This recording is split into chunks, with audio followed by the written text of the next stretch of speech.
Hello बच्चों, आज हमारा दूसरा वीडियो है motion on a straight line में कुछ न्यूमेरिकल्स देखते हैं हम। ये न्यूमेरिकल्स जो हैं ये बेसिक न्यूमेरिकल्स हैं और ये एग्ज़ाम में आते हैं और एग्ज़ाम में आए हुए क्वेश्चंस हैं, वही मैं आपको यहाँ पे बता रहा हूँ। तो इनको आप अच्छी तरह से करने की कोशिश करो।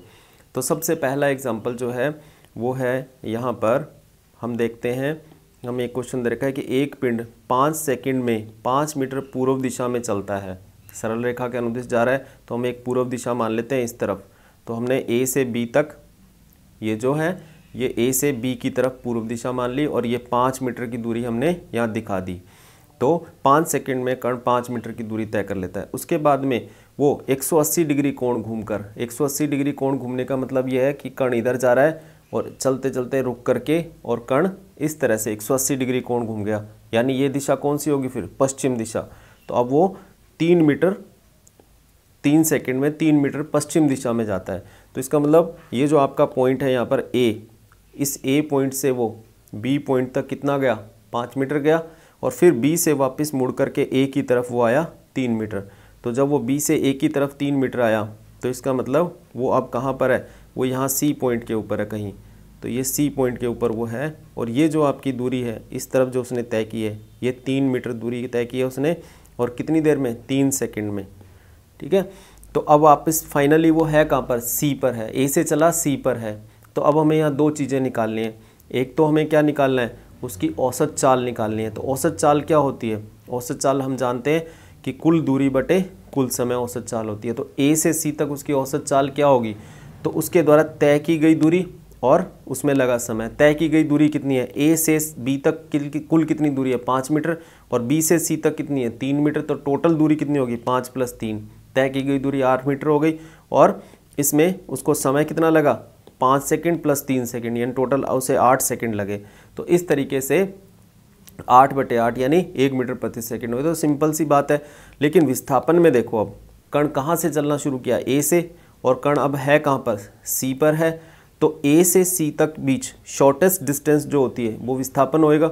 तो ए से सी के बीच शॉर्टेस्ट डिस्टेंस कितना होगा, तो अगर हम वैसे देखें तो हमें पता है कि 5 - 3 या 2 मीटर हो गया। लेकिन अगर हम प्रॉपर मेथड से करें तो देखो, हम इस दिशा में, अगर हम इस दिशा में धनात्मक ले रहे हैं प्लस x अक्ष के अनुदिश, ठीक है, तो इधर का विस्थापन धनात्मक हो गया, ठीक है, सदिश रूप में। और अगर हम विपरीत दिशा में जाएं तो दिशा बदलने से विस्थापन क्या हो जाएगा, उसका चिन्ह माइनस हो जाएगा। तो हम क्या करेंगे, जो 5 है वो तो इस तरफ है, तो लेफ्ट से राइट साइड में है यानी पूर्व दिशा में, तो उसे प्लस ले लिया, और 3 जो पश्चिम दिशा में उसे माइनस ले लिया। तो क्योंकि दिशा विपरीत है तो माइनस चिन्ह आएगा ही। तो 5 - 3 यानी विस्थापन कितना हो गया, 2 हो गया। समय वही 8 सेकंड है, तो 2/8 कितना हो गया, 1/4, यानी ये कितना हो गया, 0.25 मीटर पर सेकंड। तो देखो यहाँ चाल जो है वो ज़्यादा है और वेग जो है वो कम है। तो चाल जो होती है वो हमेशा वेग से ज़्यादा ही होती है। नेक्स्ट क्वेश्चन क्या है, एक कार ए से बी तक v1 चाल से जाती है तथा बी से ए तक पुनः v2 चाल से लौट आती है। क्वेश्चन का मेन मीनिंग ये है कि कोई कण जो है दो एक समान दूरियां तय कर रहा है अलग अलग चाल से। बस ये की जो फैक्टर है ये आप पकड़ के रखो इसमें, कि कण जो है एक जैसी 2 दूरियां तय कर रहा है। पहली जो है उसकी चाल v1 है और दूसरी चाल उसकी v2 है। तो हमें पूछा है कि उसका औसत चाल और औसत वेग क्या होगा। तो हमें औसत चाल और औसत वेग उसका बताना है। तो देखो कैसे करेंगे हम इसको, हम मान लेते हैं कि ए से बी तक जो दूरी है वो क्या है, x अपनी तरफ से मान लेंगे हम। तो औसत चाल क्या होगी, कुल दूरी बटे कुल समय। ए से गया वापस ए पर आया। तो अब इसको कैसे सॉल्व करें हम, तो देखो ए से बी तक दूरी जो है वो x मान ली हमने। जाने में लगा समय कितना लगा, इसे ए से बी तक जाने में कितना समय लगा, मान लिया t1 लगा। तो समय बराबर दूरी बटे चाल, तो x/v1 हो गया। और वापस आने में लगा समय, वापस आने में लगा समय कितना है, मान लिया t2 है, तो वही दूरी बटे चाल यानी x/v2। तो देखो यहाँ पर यहाँ से यहाँ तक की दूरी कितनी है, x, और चाल कितनी है, v1। तो समय t1 कितना लगा, x/v1, और वापस आने में x/v2। तो इस तरह से उसे दोनों समय हमने यहाँ पर याद कर लिए। तो औसत चाल कितनी हुई, कुल दूरी x + x, जाने में x आने में x, तो टोटल दूरी कितनी होगी, थ्रू x। तय की गई दूरी बोल रहे हैं हम, चाल निकाल रहे हैं इसलिए हम वेग नहीं निकाल रहे। इसलिए हम विस्थापन नहीं है, ये तय की गई दूरी है। तो x प्लस एक्स 2x हो गया, कुल समय t1 प्लस t2 हो गया। तो 2x बटे x बटे v1 प्लस x बटे v2, यानी समय के मान हमने निकाल करके यहाँ रख दिया। यानी समय को हम यहाँ पर किस रूप में निकाल रहे हैं, तय की गई दूरी और चाल के रूप में। तो अब x से तो x यहाँ से कॉमन ले लेंगे, x पहले x कॉमन ले लिया हमने, x से x कट कर दिया, तो यहाँ पर हमारे पास क्या आ गया, 1 बटे v1 प्लस 1 बटे v2 आ गया। तो अब ये v1 v2 जो है ये हम ऊपर ले जाएंगे, x से x काट के, तो 2v1 v2 बटे v1 प्लस v2 आ गया। तो हमारे पास रिजल्ट क्या आ गया, जो हमारे पास एवरेज स्पीड जो आई है 2v1 v2 बटे v1 v2। अब इसे हम याद रखेंगे कि जब कोई कण दो एक समान दूरियां दो अलग अलग चाल से तय करेगा। अब इस क्वेश्चन को हम 3 तरीके से करेंगे, अभी देखते हैं हम।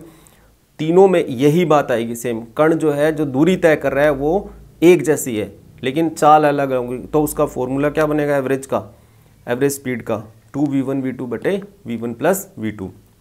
अब इसमें औसत वेग अगर निकालें हम तो वो कितना होगा, तो विस्थापन बटे समय।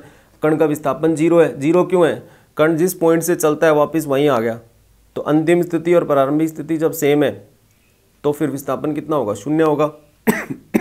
तो यहाँ पर विस्थापन 0 है तो औसत वेग भी क्या होगा, 0 होगा। तो इस तरह से हम इस क्वेश्चन को सॉल्व करेंगे। अब इसमें हम नेक्स्ट क्वेश्चन देखते हैं जो इसी पर बेस्ड है, यानी जो हमने ऊपर किया है वही सेम नीचे है, सिर्फ नीचे वैल्यूज़ दे रखी हैं। तो एक कार जो है वो ए से बी तक यानी ए स्थान से बी स्थान तक 60 किलोमीटर प्रति घंटा की चाल से जाती है और 40 किलोमीटर प्रति घंटा की चाल से वापस लौट आती है। अब देखो दूरी समान है और चाल अलग अलग है, तो वही सेम आपको पता है औसत चाल निकालने का क्या सूत्र होगा, जब दूरी समान हो और चाल अलग अलग हो तो औसत चाल कैसे निकालेंगे हम, 2v1 v2 बटे v1 प्लस v2।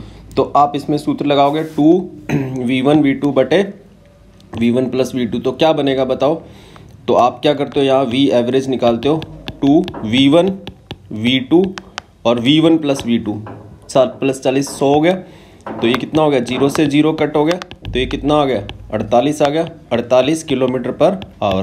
तो हमारा आंसर क्या होगा, 48 किलोमीटर पर आवर आंसर हो जाएगा। तो कितना सिंपल है। लेकिन अगर हम को ये सूत्र नहीं पता हो तो हम क्या करेंगे, यहाँ पर हम यहाँ गलती करेंगे, हम 60 प्लस 40 सीधा औसत निकालेंगे, 60 प्लस 40 बटे 2 यानी 50 आ जाएगा।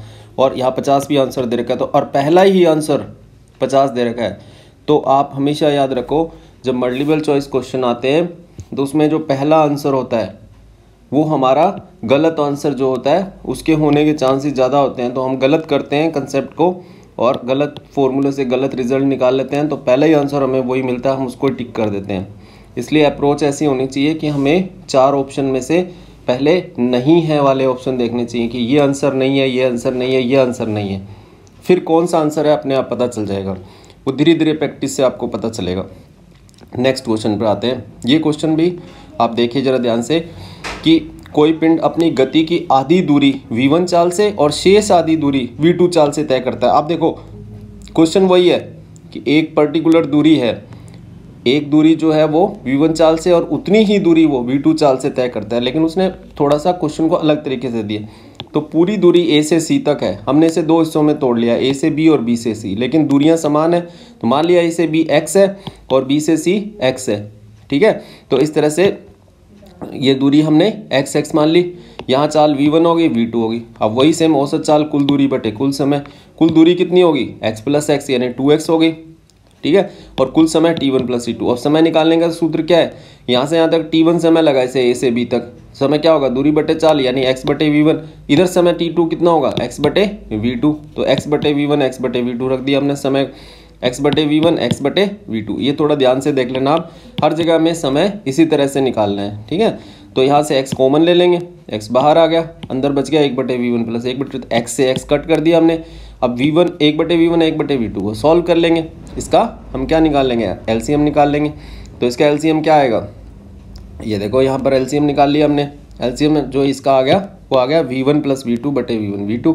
सॉल्व किया हमने इसको सिंपली, x से x कट हो गया, v1 v2 ऊपर चला जाएगा क्योंकि बटे में ना, बटे के बटे में जो होता है वो बटा ऊपर चला जाता है। तो 2v1 v2 बटे v1 प्लस v2। ये मैंने आपको पहले ही बताया था कि समान दूरियां तय अलग अलग चाल से तय करें तो औसत चाल 2v1 बटे v1 प्लस v2 होगी। ये बहुत सारे क्वेश्चन आते हैं इस पे, आप इसको अच्छी तरह से याद रखो। अब 2 समान दूरियों की जगह आप 3 समान दूरियां अगर तय करें तो कैसे होगा? तो सेम वही क्वेश्चन, आप क्या करो कि पहली दूरी x ले लो, फिर b से c तक दूसरी दूरी x ले लो, फिर c से d तक तीसरी दूरी भी x ले लो। समान दूरियां होगी तीनों, अपनी तरफ से मान रहे हैं हमने x x x, ठीक है। आप इसे ऐसा भी मान सकते हो कि a से d तक टोटल दूरी x है और फिर इसे बराबर हिस्सों में बांट लो, x/3 एंड x/3। लेकिन ऐसे आपका क्वेश्चन जो होगा वो थोड़ा टिपिकल हो जाएगा, तो आप इस मेथड से करोगे तो ईजी होगा। a से b तक चाल v1 है, b से c तक चाल v2 है और c से d तक चाल v3 है, ठीक है। तो औसत चाल क्या होगी? a से लेकर और d तक, यानी कुल जो उसने दूरी तय की है, औसत चाल क्या होगी? कुल दूरी बटे कुल समय। कुल दूरी कितनी है? 3x, और कुल समय कितना है? t1 plus t2 plus t1 का मान, t2 का मान, t3 का मान, उसी मेथड से रख दिया। तो t1 क्या होगा? t1 यहाँ पर देखो, ये पहली वाली जो दूरी है जो v1 चाल से तय की है, उसमें कितना समय लगा उसे? t1 दूरी बटे चाल।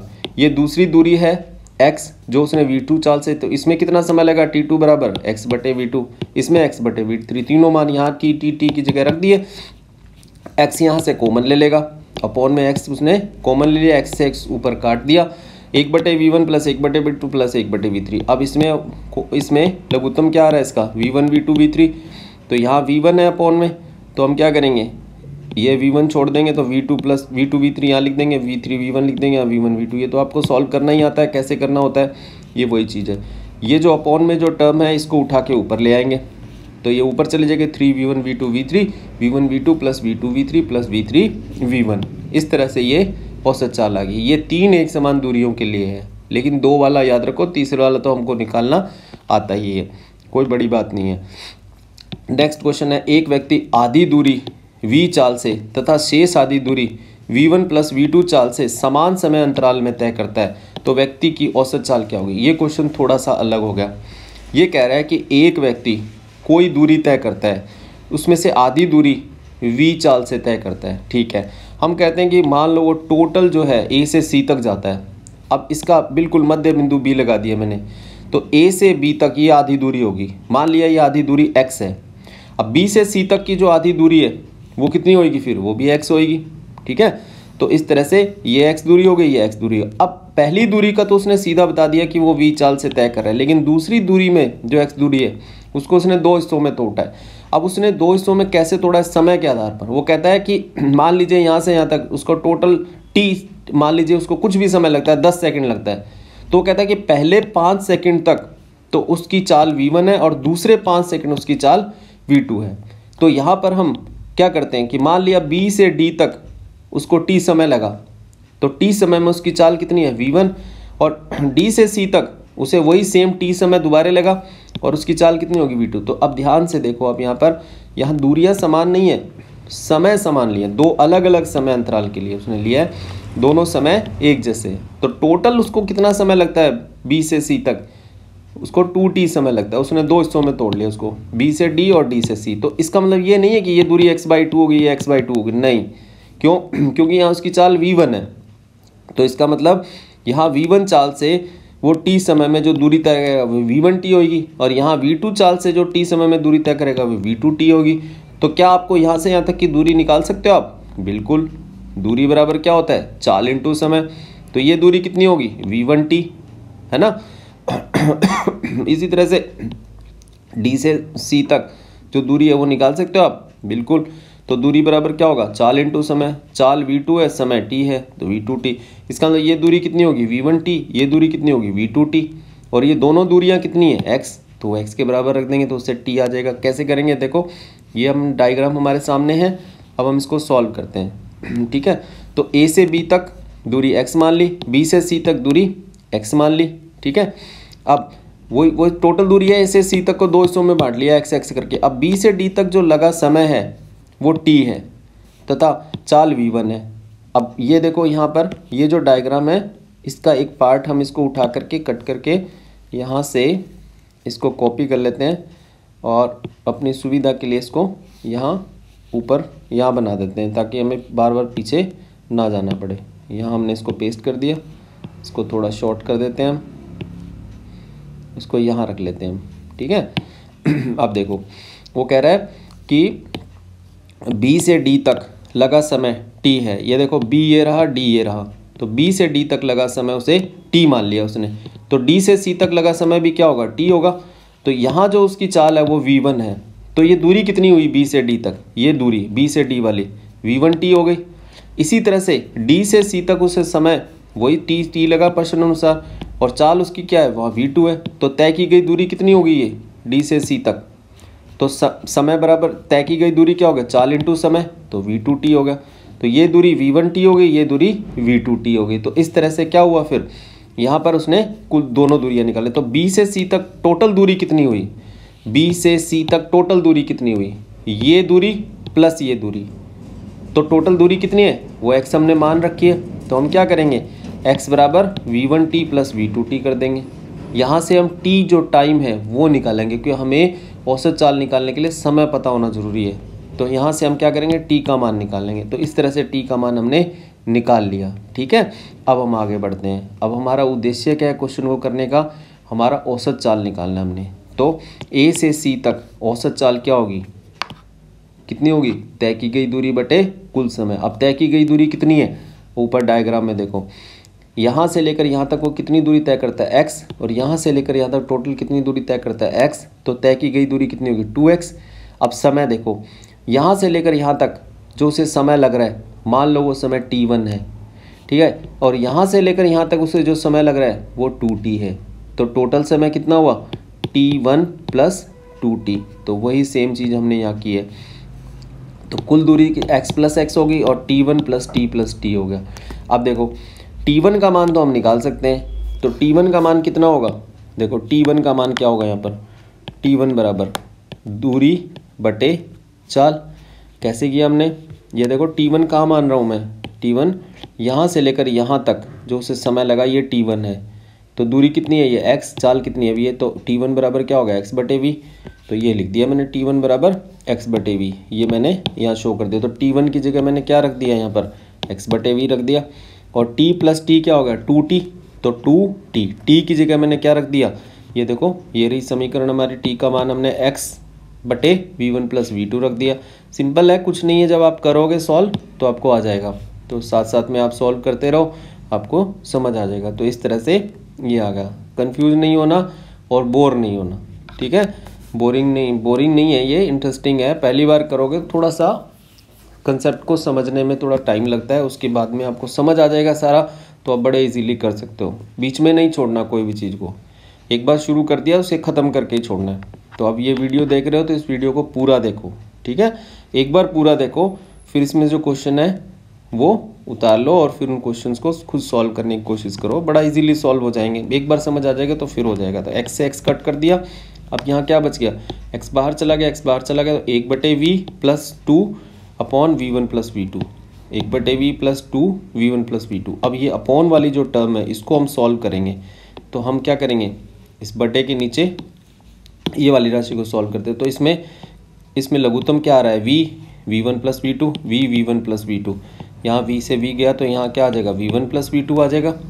ठीक है, यहाँ v1 प्लस v2 आ गया और साथ में यहाँ पर क्या आ गया, plus v1 plus v2 2v आ जाएगा। ये तो सॉल्व करना आपको आता है, ये तो हो जाएगा सॉल्व। ठीक है, अब हम आगे बढ़ते हैं इसमें। तो अब देखो यहाँ पर ये जो बटे में राशि है इसको उठा के ऊपर ले आएंगे, तो ये आ जाएगा 2v v1 प्लस v2, और ये कितना हो गया, तो v1 plus v2 plus 2v। ये आ गया हमारे पास औसत चाल। ये एक अलग तरीके का क्वेश्चन था जो हमने यहाँ पर ये देखा। ठीक है, इस तरह के ये क्वेश्चन हो गए, तो इसको हम बड़े इजीली सॉल्व कर सकते हैं। अब हम देखते हैं त्वरण पर आधारित कुछ क्वेश्चंस, यानी हम अवकलन विधि से हम कुछ क्वेश्चंस सॉल्व करेंगे जिसमें हमें अवकलन करके वेग और त्वरण ज्ञात करने होंगे। तो वो क्वेश्चन ज़रा हम देखते हैं। तो सबसे पहला क्वेश्चन जो है इसमें वो है, एक कार सरल रेखा पर गतिशील है और इसके लिए गति का समीकरण निम्न है। ठीक है, तो ये कण की स्थिति हो गई और या ये कण का विस्थापन हो गया जो समय पर निम्न प्रकार निर्भर कर रहा है। तो s को हम यहाँ पर विस्थापन लेंगे, तो ये 12t plus 3t² plus 2t3, इस तरह से हमें एक इक्वेशन रखी है। गति के प्रारंभ में कार की चाल ज्ञात कीजिए। यानी गति जब प्रारंभ होती है t बराबर 0 पर तब इसकी चाल क्या है। तो इसको हम कैसे हल करेंगे, तो इसको सॉल्व कैसे करेंगे अब वो देखिए आप। तो आपको पता है कि यहाँ पर चाल या वेग जो हमें निकालना है वो v बराबर क्या होगा, वो होगा जो विस्थापन है उसका समय के सापेक्ष अवकलन। तो हमने क्या कर दिया, s का t के विद रिस्पेक्ट अवकलन करेंगे तो d बटे dt, और s का जो वैल्यू है इक्वेशन में 12t plus 3t² minus 2t3, ये हमने सामने रख दिया। अब हम बंटन नियम लगा के इसको इस तरह से लिख देंगे d by D T 12t plus d by D T 3t² minus d by D T और 2t की घात 3, इस तरह से हो गया ये। अब देखो अचर पद का तो अवकलन होता नहीं तो 12 तो बाहर आ जाएगा और dt बटे dt कितना हो जाएगा, 1 हो जाएगा। ठीक है, इसी तरह से 3 जिसका अवकलन नहीं होता अचर पद का वो बाहर आ जाएगा, और t² का अवकलन क्या होगा, t² की घात नीचे उतारेंगे और 2t रह जाएगा। इसी तरह से हमने अवकलन किया हुआ है, पहले 2 को बाहर ले आएंगे और t की घात 3, तो घात को नीचे उतारेंगे तो 3 हो गया, और घात में से 1 कम करेंगे तो 3 में से 1 गया 2, ये अवकलन हो गया। ठीक है, इस तरह से हम अवकलन करते हैं। तो ये कितना आ गया हमारे पास 12 प्लस 3 2 जा 6t, और यहाँ ये भी क्या हो गया 6t²। तो ये हमारे पास वेग का मान आ गया।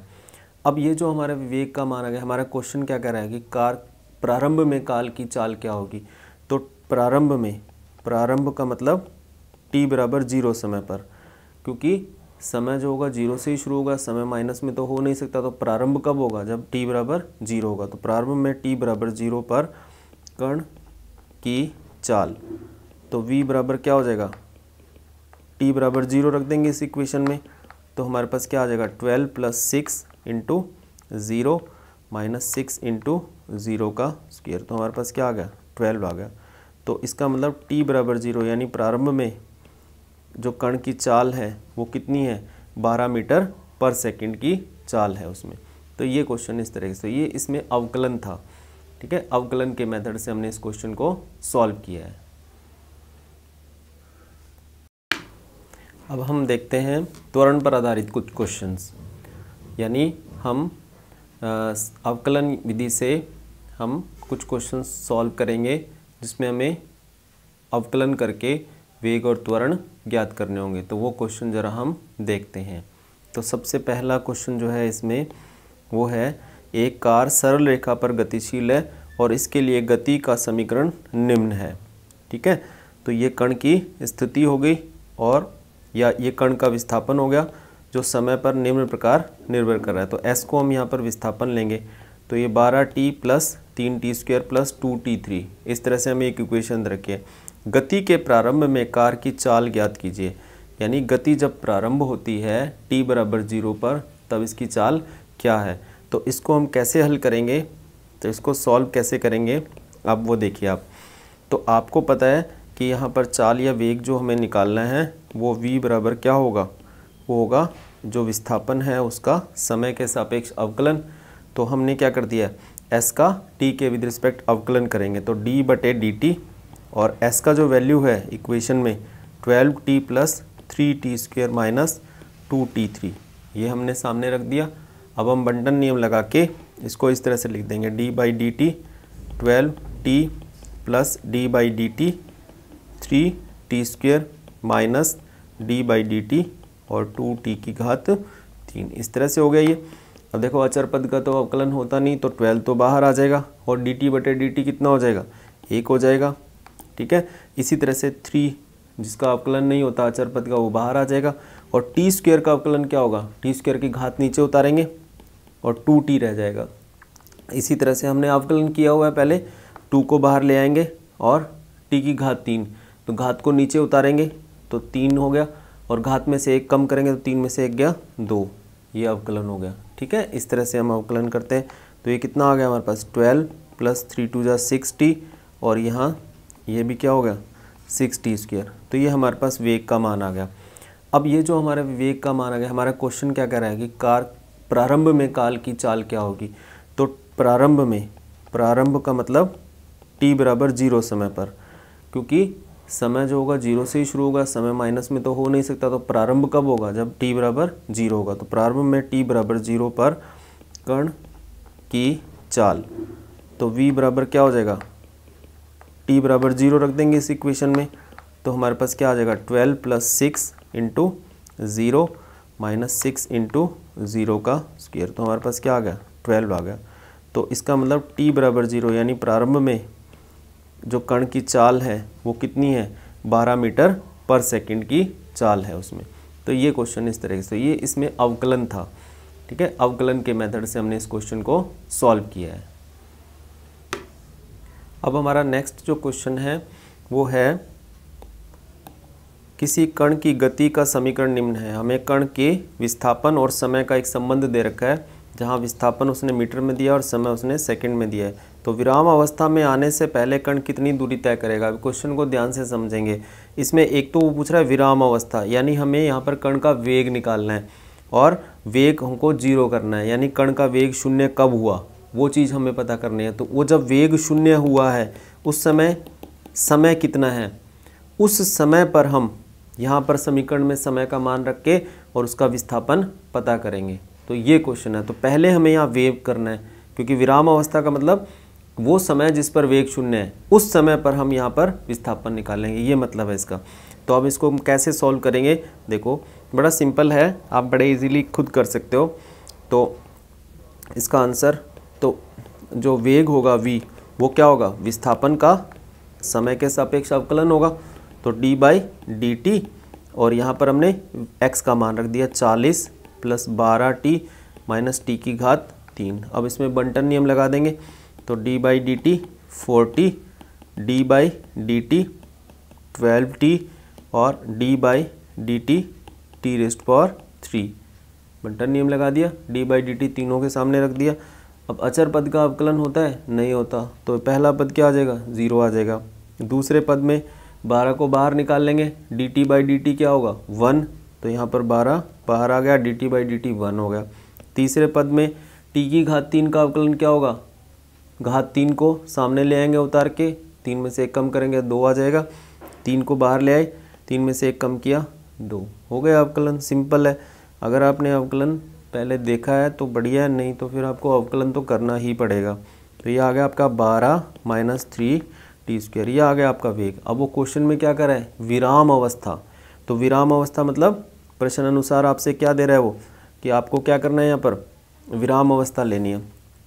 तो आप विराम अवस्था लेकर के और इसे सॉल्व कर लीजिए। ये लीजिए, हम यहाँ पर क्या करते हैं, प्रश्न अनुसार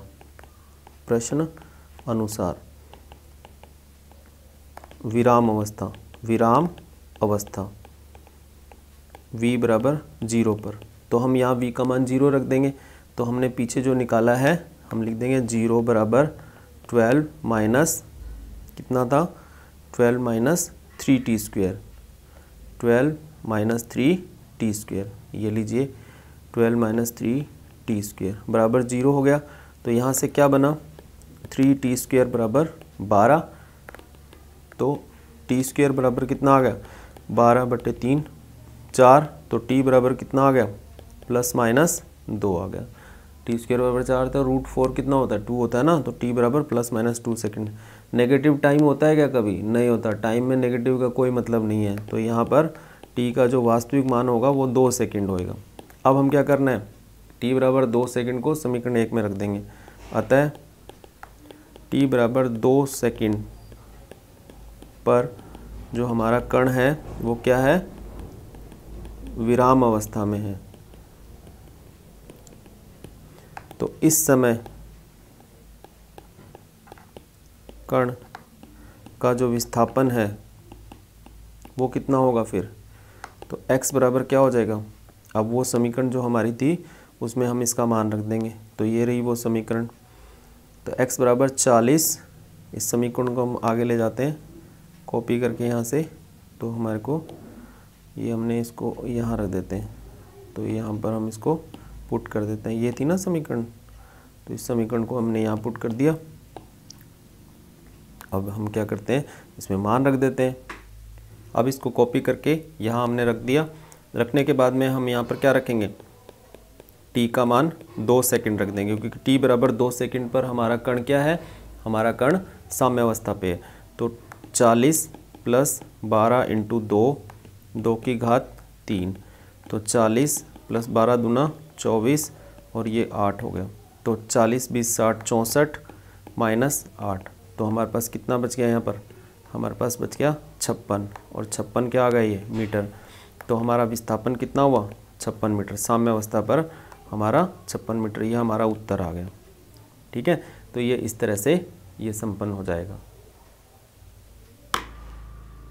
अब नेक्स्ट क्वेश्चन हम देखते हैं, क्वेश्चन नंबर 13 क्वेश्चन में क्या है, किसी कण का विस्थापन समीकरण दे रखा है, विस्थापन समय संबंध दे रखा है हमें, और जहाँ a और b अचर पद है, और हमें वो समय पूछा है, समय का वह मान जिस पर कण का त्वरण 0 है। तो इसका मतलब हमें कण का त्वरण निकालना पड़ेगा। सिंपल है, तो हम क्या करेंगे, हमें विस्थापन दे रखा है, एक बार अवकलन करेंगे तो वेग निकलेगा, दोबारा अवकलन करेंगे तो त्वरण निकलेगा। तो हम हल कर लेंगे, तो बिल्कुल आसान है। तो ये जो कण है इसका वेग कितना बनेगा, v = dx/dt, और हम यहाँ पर क्या करेंगे, x का मान रख देंगे, तो d/dt, x का मान कितना है, a t² - b t की घात 3। अब इसमें बंटन नियम लगाएंगे, तो d/dt a t² d/dt b t की घात 3 हो गया। तो अब a तो अचर पद है, तो इसको बाहर निकाल लेंगे, और t² का समाकलन क्या होगा, तो 2 को बाहर ले आएंगे और t की घात 1 कम कर देंगे, तो ये आ गया। इसी तरह से b अचर पद है, ये बाहर आ जाएगा अवकलन से, और t की घात 3 का अवकलन क्या होगा, घात को नीचे उतार देंगे, यानी 3 नीचे उतार दिया और 3 में से 1 कम किया तो 2 बच गया, तो t² आ गया। तो इस तरह से ये मान आ गया। तो हमारे पास वेग का मान क्या आ गया, 2at और 3b t², ये हमारे पास वेग का मान आ गया। अब कण का त्वरण निकालते हैं। तो वेग में परिवर्तन की दर को त्वरण कहते हैं। तो तात्क्षणिक त्वरण कैसे निकालेंगे, हम वेग का समय के सापेक्ष अवकलन करके तात्क्षणिक त्वरण निकाल लेंगे। तो a बराबर क्या आ जाएगा, d/dt, और v का मान रख दो यहाँ, तो 2at - 3b t², ये चीज़ हो गई। उसके बाद में क्या करेंगे, बंटन नियम लगाएंगे, d/dt, एक बार 2at, फिर -d/dt और 3b t², ये हो जाएगा। सिंपल है बिल्कुल। अब यहाँ से 2a अचर पद है, ये तो अवकलन से बाहर आ जाएगा, और t के सापेक्ष अवकलन क्या होगा, 1 हो जाएगा, तो यहाँ 1 आ जाएगा, 0 नहीं होता, dt/dt 1 हो जाता है। अब 3b, ये तो अचर पद है, इसका तो अवकलन होगा नहीं। ठीक है, t की घात 2 का अवकलन क्या होगा, घात को नीचे उतार दिया, घात में से 1 कम कर दिया, तो ये चीज़ बन गई। तो हमारे पास एक्सेलरेशन यानी त्वरण कितना आ गया, एक्सेलरेशन a। अब यहाँ पर देखो a मैं ले रहा हूँ, तो हम इसको थोड़ा सा कैपिटल A लिख देते हैं, है ना, ताकि सिंबल एक जैसे ना हो। तो ये त्वरण हो गया हमारे पास। तो त्वरण का मान हमारे पास कितना आ गया, देखो 2a - 3 × 6 b t, ये हमारे पास आ गया त्वरण। ये मीटर/सेकंड² में होगा, अगर हम इसके मात्रक दिए हों तो मीटर/सेकंड² में ये होगा। अब प्रश्न अनुसार क्या है, प्रश्न अनुसार कि त्वरण कितना है, 0 है, तो a बराबर क्या रख देंगे, 0, तो 2a 6b t, तो 6b t बराबर क्या हो गया, 2a, तो t बराबर क्या हो गया, 2a/6b, तो a/3b, तो t बराबर a/b, अतः t बराबर a/3b समय पर कण का त्वरण क्या हो गया, कण का त्वरण 0 है। इस तरह से हमने ज्ञात किया इसको, तो हम त्वरण इस तरह से ज्ञात कर लेंगे। अब हम नेक्स्ट क्वेश्चन देखते हैं। नेक्स्ट क्वेश्चन में क्या है, किसी कण का विस्थापन समीकरण दे रखा हमें, ठीक है, और कण की वह स्थिति क्या है, यानी कण की स्थिति पूछी है हमें, समय नहीं पूछा, स्थिति पूछी अब की बार, जिस पर कण का वेग अधिकतम है। तो कण का वेग 0 है विराम अवस्था में, उसमें तो वेग का मान 0 रख दें। अधिकतम का कैसे पता चलेगा, तो कण का अधिकतम वेग कहाँ होगा, कि हम यहाँ पर क्या करेंगे, वेग समय जो हमारे पास में वेग समय संबंध जो हम निकालेंगे उसका हम अवकलन करके और उसको 0 के बराबर रख देंगे। तो वहाँ पर क्या होता है, जो स्पर्श रेखा होती है वो अक्ष के समांतर हो जाती है। तो उससे ये पता चलता है कि यहाँ पर या तो वेग का मान अधिकतम है या न्यूनतम है। ये भी हमने अवकलन वाले टॉपिक में किया हुआ है, ठीक है, प्रवणता की मदद से। तो हमको यहाँ पर क्या करना है, हमको यहाँ पर स्थिति निकालनी है वेग जब अधिकतम है, तो सबसे पहले हमें वेग चाहिए। तो हम क्या करेंगे यहाँ पर इसके आंसर में, तो कण का वेग निकालते हैं हम। तो वेग कैसे निकालेंगे हम, देखो हम क्या करेंगे, वेग का क्या सूत्र होता है, विस्थापन का अवकलन करते हैं तो वेग आता है। तो d/dt, अब विस्थापन x का मान रख दो यहाँ पर, तो वो कितना है 9t² माइनस t⁻3। आप इसका अवकलन कर दीजिए, d/dt 9t² d/dt और t⁻3, तो 9 तो बाहर आ जाएगा, और t² का अवकलन कितना होगा 2t। इसी तरह से t3 का कितना होगा 3t² हो जाएगा। तो ये हमारे पास वेग का मान आ गया। तो v बराबर आ गया 18t माइनस 3t²। अब इसका एक बार दोबारा हम क्या करते हैं, अवकलन करते हैं, किसके सापेक्ष, समय के सापेक्ष, ठीक है। और अवकलन करके हम क्या निकालते हैं, एक dv/dt निकालते हैं। तो इसमें हम त्वरण नहीं निकाल रहे, हम इस वेग का क्या कर रहे हैं, इस वेग का अधिकतम मान निकालने की कोशिश कर रहे हैं। तो जहाँ वेग का अधिकतम मान होगा वहाँ पर इस पर जो स्पर्श रेखा खींचेंगे हम, देखो इस तरह से ये ग्राफ है मान लीजिए कोई, तो यहाँ पर वेग का अधिकतम मान है। तो यहाँ अगर हम स्पर्श रेखा खींचें, ये वेग अक्ष है, ये समय अक्ष है, तो यहाँ स्पर्श रेखा अगर हम खींचें तो यहाँ पर dv/dt का मान जो होगा वो 0 हो जाएगा, ठीक है ना। तो इस मेथड से हम ये चीज़ कर रहे हैं। तो हम क्या करते हैं, dv/dx निकालते हैं। तो इस पर प्रवणता हमेशा ऐसे, किसी भी फलन का, किसी चर पर अधिकतम मान निकालना है तो उस फलन का अवकलन कर दो, अवकलन करके उसको 0 के बराबर रख दो। इससे आगे और भी होता है, लेकिन हमारा अभी तक यही है। फिर हम उसका दोबारा फिर अवकलन करेंगे, ऋणात्मक मान आता है या धनात्मक आता है, उस सब चीज़ों से फिर आगे हम और देखते हैं, लेकिन अभी हम इतना ही देखते हैं। तो अब हम क्या करते हैं, d/dt, तो 18t माइनस 3t²। तो यहाँ पर हम क्या करते हैं, d/dt, और ये हमारा 18t d/dt 3t² हो गया। 18 को हम बाहर ले आएंगे क्योंकि इसका अवकलन नहीं होता, और dt/dt का अवकलन 1 होता है। 3 को बाहर ले आएंगे, t² का अवकलन कितना होता है 2t होता है। तो ये आ गया 18 माइनस 3 6। तो हमारे पास आ गया dv/dt का जो मान आ गया 18 माइनस 6t आ गया। तो यहाँ से हम t का मान ज्ञात कर लेंगे। तो अब देखो v के अधिकतम मान के लिए हम क्या करेंगे, dv/dt बराबर क्या रख देंगे 0, अतः 0 बराबर 18 माइनस 6t हो जाएगा।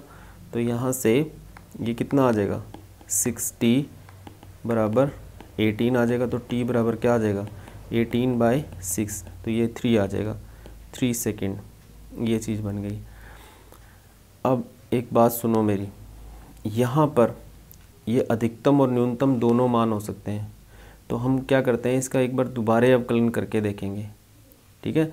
अगर हमारे को ऋणात्मक मान मिले तो इसका मतलब ये जो मान आएगा, इस पर जो मान आएगा वो अधिकतम होगा, और अगर हमें धनात्मक मान मिले तो यहाँ पर जो मान मिलेगा वो हमें क्या मिलेगा, न्यूनतम मिलेगा। तो ये मैथमेटिक्स का काम है, लेकिन फिर भी मैं आपको बता देता हूँ। अगर मैं क्या करता हूँ, dv/dt आया है, जो कितना आया है 18 माइनस 6t, अगर इसका एक बार फिर अवकलन करता हूँ dv/dt का, ठीक है, तो ये क्या बन जाएगा d²v/dt² बन जाएगा। और इधर इसका दोबारा अवकलन करता हूँ तो 18 का अवकलन तो 0 हो जाएगा, और 6t का अवकलन क्या हो जाएगा -6। अब अपना रिजल्ट क्या आ गया नेगेटिव। और मैंने क्या कहा था कि अगर दोबारा अवकलन करने से हमें वैल्यू नेगेटिव मिलती है तो इसका अर्थ ये है कि dv/dt पर निकालने पर जो हमारा फलन है वो शीर्ष पर है, क्योंकि मैंने आपको यहाँ पे ग्राफ बना के दिखाया था, इसमें t इधर लिया था, v इधर लिया था। तो हमारा ग्राफ में मैंने उच्चिष्ट बिंदु दिखाया, इसमें निम्निष्ट का भी केस सेम ऐसा ही होगा। यहाँ स्पर्श रेखा खींचे, यहाँ स्पर्श रेखा खींचे, दोनों जगह स्पर्श रेखा की जो प्रवणता है dv/dt दोनों जगह क्या है वो 0 है। ये मैथमेटिक्स में है, आप ज़्यादा गहराई में जाने की ज़रूरत नहीं है, लेकिन फिर भी अगर आप जानना चाहो तो मैं आपको बता देता हूँ। तो यहाँ भी dv/dt है, देखो यहाँ वक्र हमारा अधिकतम ऊंचाई पर, यानी v का अधिकतम मान है यहाँ पर, और यहाँ हमारा dv/dt है, लेकिन यहाँ पर v का मान क्या है, मिनिमम है। देखो तो dv/dt बराबर 0 रखने से नहीं पता चलता कि हमारा फलन का मान अधिकतम है न्यूनतम, हमें इसे दोबारा अवकलन करना पड़ेगा। जब हम इसका दोबारा अवकलन करते हैं तो अब हमने निकाल लिया d²v/dt²। तो अब जब हमने दोबारा मान निकाला तो हमारे पास रिजल्ट क्या आया, ऋणात्मक आया। तो इससे हमें ये पता चला कि ये जो ऋणात्मक मान आया इससे हमें ये पता चला कि हमारा dv/dt पर जो फलन है वो अधिकतम या उच्चिष्ट है। इस तरह से ही हुआ। तो t बराबर 3 सेकंड पर क्या होगा, यहाँ t बराबर 3 सेकंड पर जो कण का वेग है वो अधिकतम है, अधिकतम है, कण का वेग अधिकतम है, ये चीज़ निकल गई। तो ये तो मैंने आपको एक्स्ट्रा बताया, ठीक है। तो यहाँ पर वेग अधिकतम हो गया। अब ये मान उठा के कहाँ रखेंगे हम, समीकरण 1 में, यानी कण की स्थिति। अतः t बराबर 3 सेकंड पर जो कण है उसकी स्थिति क्या है, तो हम ये मान रख देंगे यहाँ पर। तो ये रहा हमारे पास, ये हमारे पास x बराबर 9t² माइनस t3 है। तो x बराबर 9t² माइनस t3। तो t बराबर कितना रखना है, 3 सेकंड, ये रख दो। तो x बराबर क्या आ जाएगा, 9, 3 का स्क्वायर और 3⁻3। तो ये कितना हो गया, 9 इंटू 3 3 जा 9, और ये कितना हो गया 27, 9 9 जा 81 माइनस 27, ये हो गया। तो ये आपका कितना बच गया, यहाँ 4 आ गया और 54 आ गया, 54। तो ये इतना मीटर आ गया। तो इस तरह से क्या आ गया आपका आंसर। तो आपकी स्थिति क्या होगी, 54 मीटर। 54 मीटर पर क्या होगा, हमारा कण का वेग अधिकतम होगा। तो इस तरह से हम इसको देखते हैं। तो ये जो पोर्शन है हमारा, ये हमने कर लिया।